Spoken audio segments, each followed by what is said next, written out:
Rahayu, perkenalkan nama saya Sulistiani Winarsi, NPM 211038622000029, dosen pengampu Bapak Sony Junaidi, MPD. Saya salah satu mahasiswi dari Prodi Pendidikan Kepercayaan Terhadap Tuhan Yang Maha Esa, jenjang S1. Di sini saya akan mengulas tentang evaluasi pembelajaran dalam perspektif kurikulum 13 atau sering disebut sebagai K13. Di Indonesia sudah kita sering kali mendengar tentang perubahan kurikulum. Jadi sejarah pergantian kurikulum di Indonesia itu sudah mencapai 11 kali. Dari tahun 1949, yaitu Rencana Belajar, dibuat 2 tahun setelah kemerdekaan negara Republik Indonesia. Yang kedua yaitu tahun 1952, yang disebut dengan Rencana Pelajar Terurai. Itu merupakan dari penyempurnaan dari kurikulum 1947. Yang ketiga yaitu adalah kurikulum 1964, yaitu yang disebut dengan rencana pendidikan. Konsep pembelajaran menitikberatkan pada moral, kecerdasan, emosional atau artistik, keprigelan atau keterampilan, dan jasmani. Yang keempat yaitu kurikulum 1968. Yang kelima yaitu kurikulum 1975. Yang keenam yaitu kurikulum 1984. Yang ketujuh yaitu kurikulum 1994 dan suplemen kurikulum 1999. Kurikulum 1994 serta suplemen kurikulum 1999 ini dibuat dari hasil kombinasi kurikulum 1975 dan 1984. Yang kedelapan yaitu adalah kurikulum berbasis kompetensi atau KBK tahun 2004. Menitikberatkan pada kompetensi sesuai spesifikasi indikator-indikator evaluasi untuk menentukan keberhasilan pencapaian kompetensi. Yang kesembilan yaitu kurikulum tingkat satuan pendidikan atau KTSP. Itu dilaksanakan pada tahun 2006. Yang ke-10 yaitu kurikulum 2013 atau yang sering disingkat sebagai K13. Yang terakhir yaitu kurikulum Merdeka Belajar. Jadi selama saya menempuh pendidikan, saya waktu dulu pernah mendapatkan kurikulum 1994, di mana itu kurikulum itu sebelum semester ya, masih CAU, jadi 1 bulan. Itu saya sampai di SD lulus, itu saya masih catur bulan, terus di SMP itu sudah mulai semester. Terus saya juga pernah mendapatkan kurikulum KBK 2004. Jadi selama saya menempuh pendidikan itu saya mendapatkan 3 kali pergantian kurikulum. Inilah yang dimana kurikulum ini berganti setiap pejabat atau setiap menteri itu berganti menteri, berganti pemimpin, berganti pula kurikulumnya. Jadi Indonesia terus concern terhadap pendidikan dan itu ingin memajukan pendidikan dan bagaimana penyempurnaan di dunia pendidikan sehingga menjadi mutu untuk pendidikan di Indonesia. Selanjutnya, sebelum kita lebih dalam, yaitu evaluasi pembelajaran itu apa sih? Evaluasi pembelajaran itu yaitu adalah proses kegiatan untuk mendapatkan informasi berupa data mengenai hasil kegiatan belajar mengajar yang dialami oleh peserta didik. Jadi selama proses belajar mengajar itu peserta didik akan mendapatkan evaluasi. Nanti apa sih yang akan kita bahas gitu.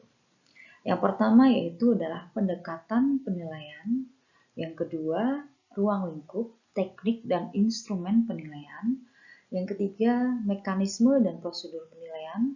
Yang keempat adalah pelaksanaan dan pelaporan penilaian. Yang kelima, karakteristik penilaian. Yang keenam, implementasi evaluasi pembelajaran K13 di tingkat SD, SMP, SMA, dan SMK. 7. Kendala atau masalah yang mungkin akan ditemui oleh guru dan peserta didik. Pastinya dong, setiap pendidikan itu tetap ada kendala, dan kendala itu juga ada solusinya. Dan yang terakhir yaitu adalah solusi untuk masalah tersebut. Solusinya apa sih dari kendala tersebut? Jadi dari kendala-kendala itu solusinya apa sih? Nanti kita akan bahas bersama-sama. Penilaian. Apa itu penilaian? Penilaian adalah penerapan berbagai cara dan penggunaan beragam alat penilaian, pengumpulan data untuk memperoleh informasi tentang sejauh mana hasil belajar peserta didik atau capaian pembelajaran peserta didik. Jadi dalam proses itu hasil akhirnya tetap ada penilaian ya. Jadi akan mengumpulkan data-data gitu, untuk menjadi sebuah nilai jadi nantinya. Untuk fungsi penilaian, apa sih fungsi penilaian itu? Jadi yang pertama yaitu ada assessment of learning, penilaian akhir. Assessment of learning merupakan penilaian yang dilaksanakan setelah proses pembelajaran selesai. Proses pembelajaran selesai tidak selalu terjadi di akhir tahun atau di akhir peserta didik menyelesaikan pendidikan pada jenjang tertentu. Setiap pendidik melakukan penilaian yang dimaksud untuk memberikan pengakuan terhadap pencapaian hasil belajar setelah proses pembelajaran selesai. Berarti pendidik tersebut melakukan assessment of learning, ujian nasional, ujian sekolah atau madrasah, dan berbagai bentuk penilaian sumatif merupakan assessment of learning, yaitu penilaian hasil belajar. Jadi penilaian hasil belajarnya nih gitu. Tapi nggak selamanya deh harus di akhir gitu. Seperti UAS atau apapun itu. Yang kedua adalah assessment for learning. Assessment for learning dilakukan selama proses pembelajaran berlangsung dan biasanya digunakan sebagai dasar untuk melakukan perbaikan proses belajar mengajar. Dengan assessment for learning, pendidik dapat memberikan umpan balik terhadap proses belajar peserta didik, memantau kemajuan dan menentukan kemajuan belajarnya. Assessment for learning juga dapat dimanfaatkan oleh pendidik untuk meningkatkan performa dalam memfasilitasi peserta didik. Berbagai bentuk penilaian formatif, misalnya tugas, presentasi, proyek, termasuk kuis, merupakan contoh-contoh assessment for learning, penilaian untuk proses belajarnya. Jadi ini adalah untuk proses penilaian untuk proses pembelajarannya. Dan yang ketiga yaitu adalah assessment as learning, mempunyai fungsi yaitu mirip dengan assessment for learning, yaitu berfungsi sebagai formatif dan dilaksanakan selama proses pembelajaran berlangsung. Perbedaannya apa sih assessment as learning dan assessment for learning? Kalau assessment for learning itu melibatkan peserta didik secara aktif dalam kegiatan penilaian tersebut. Peserta didik diberi pengalaman untuk belajar menjadi penilai bagi dirinya sendiri. Penilaian diri sendiri itu yaitu adalah self-assessment dan penilaian antar teman merupakan contoh assessment as learning.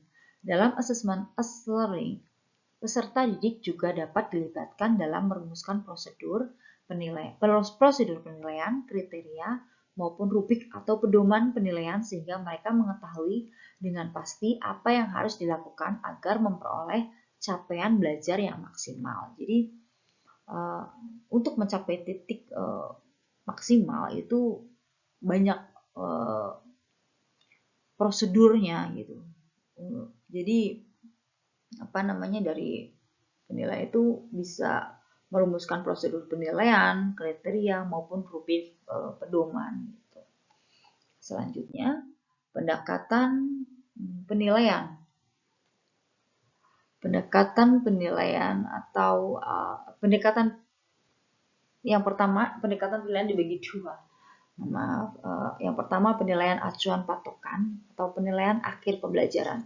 Fungsinya apa sih gitu? Fungsinya untuk patokan acuan pembelajaran yaitu yang pertama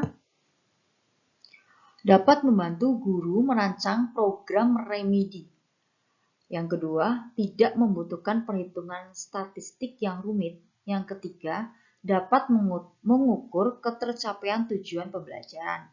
Yang keempat, nilainya bersifat tetap selama standar yang digunakan sama. Yang terakhir yaitu hasil penilaian dapat digunakan untuk umpan balik atau untuk mengetahui apakah tujuan pembelajaran sudah tercapai atau belum.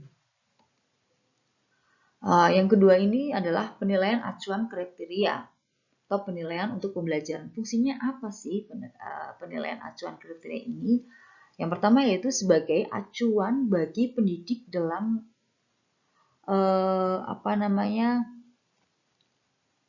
menilai kompetensi peserta didik sesuai kompetensi dasar mata pelajaran yang diikuti. Yang kedua yaitu sebagai acuan peserta didik dalam menyiapkan diri mengikuti penilaian mata pelajaran. Yang ketiga yaitu digunakan sebagai bagian dari komponen dalam melakukan evaluasi program pembelajaran yang dilaksanakan di sekolah. Yang terakhir yaitu adalah hasil belum keberhasilan mencapai KKM atau kriteria ketuntasan minimum merupakan upaya yang harus dilakukan bersama antara pendidik, peserta didik, pimpinan satuan pendidikan, dan orang tua. Selanjutnya itu bahasan tentang ruang lingkup, teknik, dan instrumen. Ruang lingkup. Ruang lingkup ini kan penilaian hasil belajar peserta didik, yaitu mencakup kompetensi sikap, pengetahuan, dan keterampilan yang dilakukan secara berimbang sehingga dapat digunakan untuk menentukan posisi yang relatif setiap peserta didik terhadap standar yang telah ditetapkan. Yang kedua yaitu adalah tentang teknik penilaian kompetensi sikap, penilaian kompetensi pengetahuan, dan penilaian kompetensi keterampilan.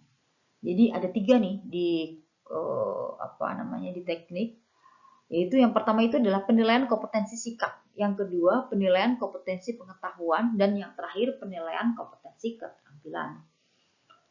Untuk yang instrumen yaitu adalah instrumen penilaian, yaitu alat yang digunakan dalam mengumpulkan data, digunakan sebagai landasan analisis dan interpretasi untuk pengambilan keputusan.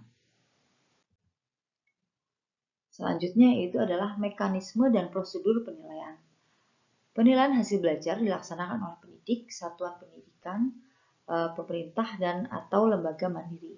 Penilaian hasil belajar dilakukan dalam bentuk penilaian otentik, penilaian diri, proyek, ulangan harian, ulangan tengah semester, ulangan akhir semester, ujian tingkat kompetensi, ujian mutu tingkat kompetensi, ujian sekolah, dan ujian nasional.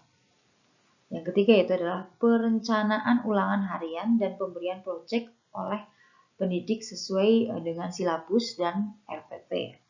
Yang keempat, ujian sekolah dilakukan dengan berbagai langkah. Ujian nasional dilakukan sesuai langkah-langkah yang diatur dalam prosedur operasi standar. Yang keenam yaitu adalah hasil ulangan harian diinformasikan kepada peserta didik. Yang ketujuh, hasil penilaian oleh pendidik dan satuan pendidikan dilaporkan dalam bentuk nilai deskripsi pencapaian kompetensi kepada orang tua dan pemerintah. Jadi mekanismenya ini sudah berkesinambungan ya. Jadi bukan cuma dari satu sisi saja atau satu belah pihak begitu. Selanjutnya, pelaksanaan pelaporan dan penilaian. Proses penilaian diawali dengan pengkajian silabus. Jadi mengkaji silabus terlebih dahulu. Yang kedua adalah pelaksanaan penilaian dalam proses pembelajaran diawali dengan penelusuran dan diakhiri dengan tes atau non-tes. Yang ketiga, penilaian pada pembelajaran tematik terpadu dilakukan dengan mengacu pada indikator dari kompetensi dasar setiap mata pelajaran yang diintegrasikan dalam tema tersebut. Untuk selanjutnya itu adalah bahasan tentang karakteristik penilaian. Yang pertama yaitu adalah belajar tuntas. Belajar tuntas itu sistem belajar yang menginginkan sebagian tujuan pembelajaran secara tuntas. Konsep tuntas sebagai cara belajar mengajar sangat menguntungkan bagi siswa karena setiap siswa dapat mengembangkan secara optimal. Jadi saat siswa belum mencapai atau peserta didik belum mencapai batas tuntas atau KKM, peserta didik harus melakukan remedial tersebut. Jadi untuk siswa atau peserta didik bisa mencapai KKM. Yang kedua adalah otentik. Otentik yaitu bentuk penilaian yang melibatkan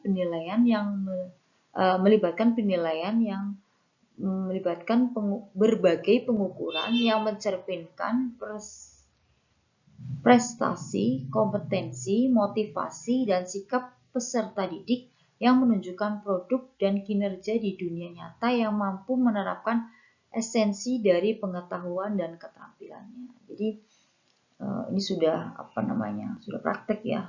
Apa yang didapatkan di sekolah itu diaplikasikan gitu di kehidupannya. Jadi adalah menunjukkan kinerjanya di dunia nyata, apa sih yang didapatkan selama di pendidikan itu.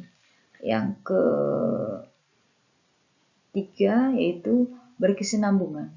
Penilaian harus dilakukan secara terus-menerus sepanjang rentan waktu penilaian.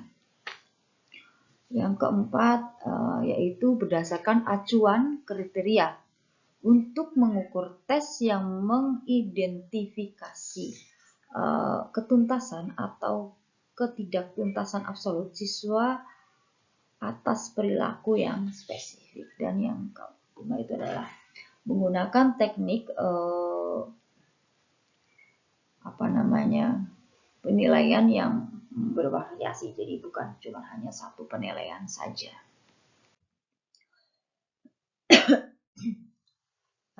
Bahasan selanjutnya yaitu implementasi evaluasi pembelajaran kurikulum 13 atau K13 di tingkat sekolah dasar, sekolah menengah pertama, sekolah menengah atas atau sekolah menengah kejuruan. Yang pertama yaitu perencanaan.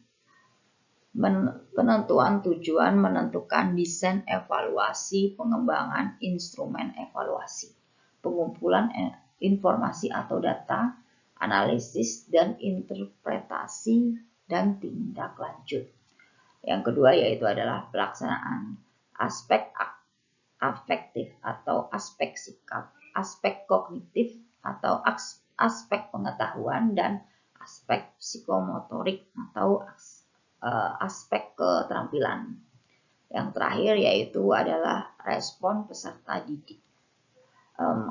Yang terakhir adalah evaluasi, yaitu adalah merupakan respon dari peserta didik.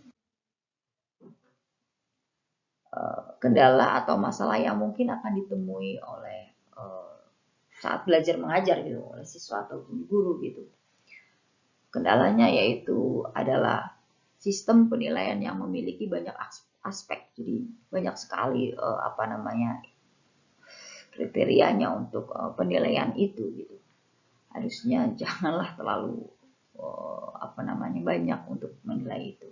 Yang kedua, guru sulit memadukan muatan dan pengajaran dalam aspek tematik karena baru ya, jadi itu untuk penyatuan itu agak susah gitu. Yang ketiga, sulit untuk menyesuaikan metode pembelajaran dan kurangnya penguasaan model pembelajaran yang sesuai dengan kurikulum 13.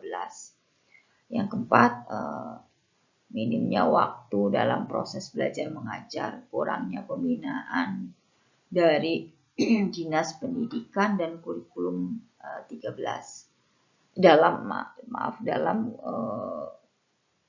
kurikulum 13, sehingga guru hanya mampu mengikuti jadwal yang diberikan oleh pihak sekolah saja. Jadi mendapatkan pengajaran itu sesuai dengan jadwalnya saja seperti itu. Yang kelima, peserta didik juga kesulitan dalam memahami pembelajaran yang ada di kurikulum 13 ini seperti pembelajaran tematik, yang mana dalam pembelajaran tematik ini banyak memadukan beberapa tema sehingga peserta didik tidak dapat fokus dengan pembelajaran satu pembelajaran saja. Jadi pengalaman karena tema itu kan digabung, tidak seperti dulu misalkan IPA sendiri, IPS sendiri, PKN sendiri, matematika sendiri. Ini enggak, jadi satu gitu. Itulah yang kadang loncat-loncat jadi satu itu. Kalau dulu kan enak, satu pelajaran satu gitu. Nah ini kan digabung gitu. Jadi dalam buku itu kita susah juga gitu untuk memahami materi-materi tersebut. Yang keenam yaitu guru. Untuk guru dituntut banyak administrasi sehingga membuat beban baru untuk guru, yang seharusnya guru tugasnya mencerdaskan peserta didik, bukan administrasi yang banyak. Jadi begini, inilah kelemahan atau kendala yang dialami ya, dalam artian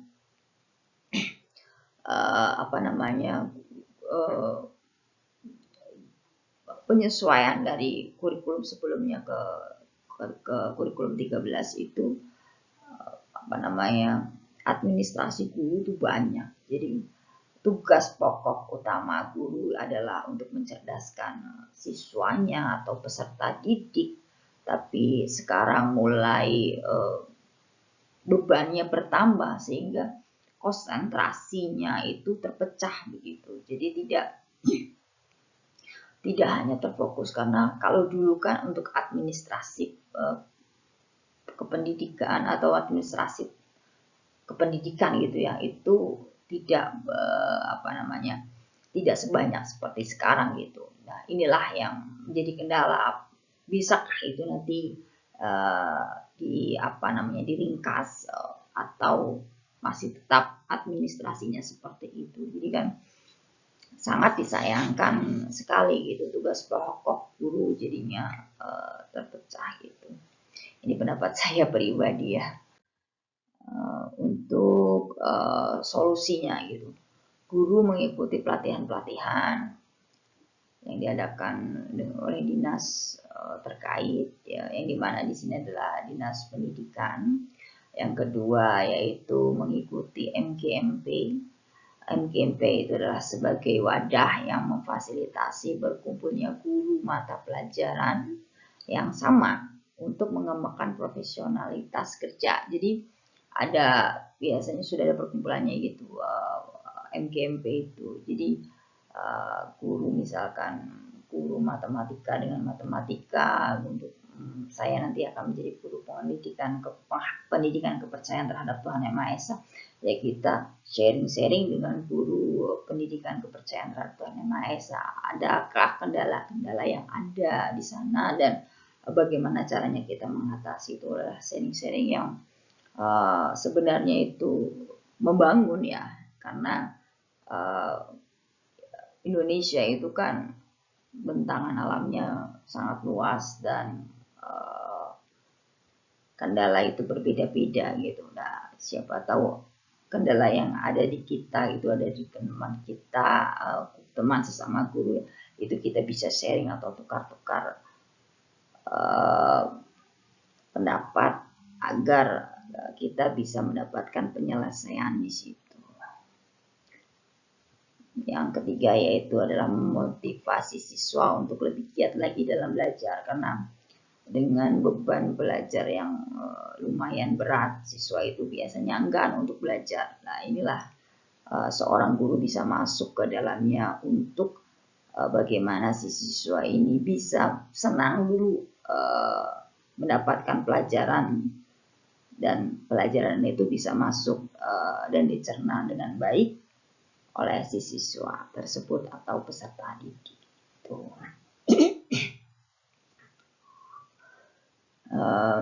Yang selanjutnya yaitu memberi fasilitas yang menunjang untuk kegiatan belajar, karena sekarang adalah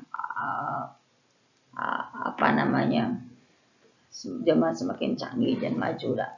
Inilah contoh misalkan simpel untuk alat-alat peraga itu biasanya tidak mendapatkan peremajaan, itu sudah lama gitu usang, dan kita juga untuk menunjang itu harus fasilitas juga harus mencukupi dan memenuhi atau memadai agar terlaksananya pendidikan ini itu dapat berjalan dengan lancar dan baik. Yang kelima yaitu guru jangan dibebankan, solusinya guru jangan dibebankan administrasi yang banyak. Jadi fokuskanlah kepada siswa, bagaimana caranya untuk mengedepankan siswa. Mungkin ini itu butuh proses ya, karena ini sudah untuk pemerintah, dan ini sudah sistem, tidak bisa lagi kita rubah karena sudah sistem dari atas. Dan semoga saja pemangku kepentingan itu bisa mendengarkan beban-beban berat guru yang dimana itu sudah sangat berat. Seperti itu. Terima kasih. Mungkin itu saja yang bisa saya sampaikan. Apabila ada yang kurang berkenan dan mungkin saya terdapat salah kata, mohon maaf. Dan juga mungkin suara saya agak sedikit mengganggu karena memang kurang enak didengarkannya. Mohon maaf sekali lagi. Terima kasih. Semoga apa yang saya sampaikan sedikit banyak dapat bermanfaat. Terima kasih sekali lagi. Saya tutup dengan Rahayu, Rahayu, Rahayu, Sagung Dumadi.